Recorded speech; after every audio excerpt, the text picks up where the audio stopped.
Thank you very much indeed. I am very pleased to be here with you today. I've only got an hour, though, so I don't want to give a speech.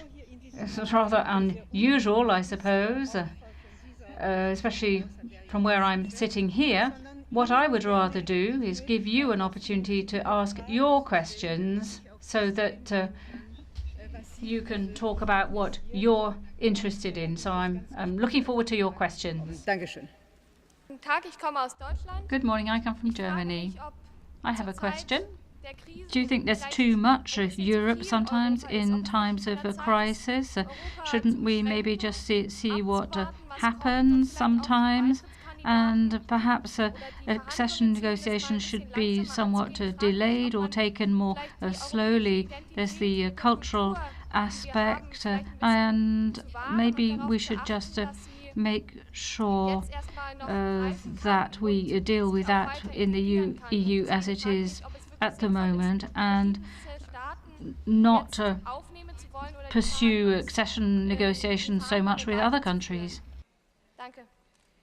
Gleichzeitig allerdings ist es nicht falsch. I think that it's important to carry on talking with other countries that want to join the EU.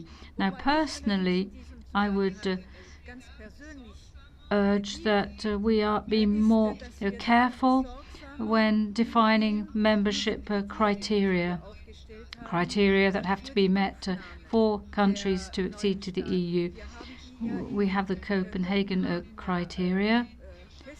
There's the question of economic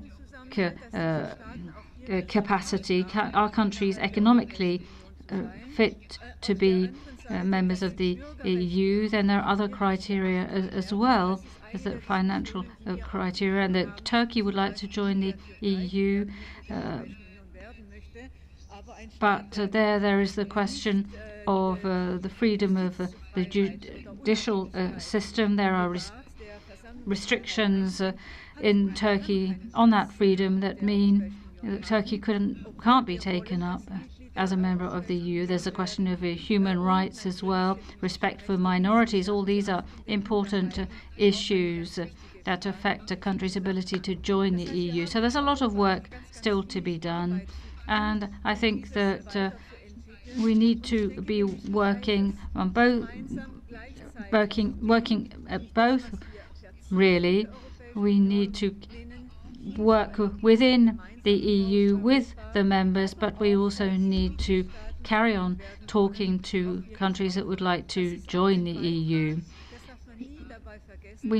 There has to be a contribution to further democratization of these states. We can exert pressure on these countries who would like to join, you see, so that they develop their democratic values more, so that they are then fit to join.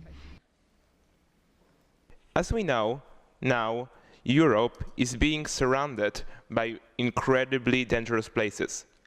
Middle East, North Africa, or Ukraine. These places are actually falling apart now.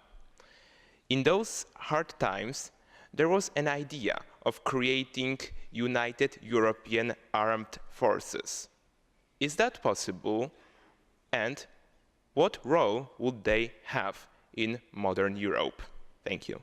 This question of a European army, well, it's part of the discussion about foreign policy, and there are provisions in the Lisbon Treaty for that. I have to say, though, that for me it shouldn't be the focal point of foreign policy, but one instrument that can be set up, and Jean-Claude Juncker has brought this up, and instead of having 28 armies, it is felt by many that it would be better to have one army, that there would be synergy effects. You could save a lot of money.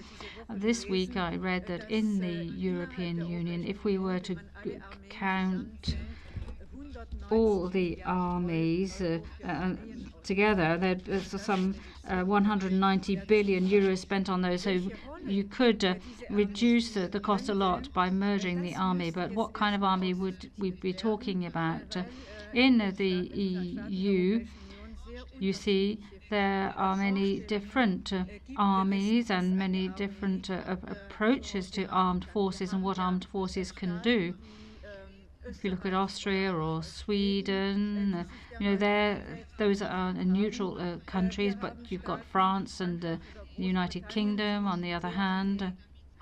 They have a different approach as well and can send their armed forces to other places like Africa. And then on the other hand, you have Germany, where the armed forces can only be used for defensive purposes.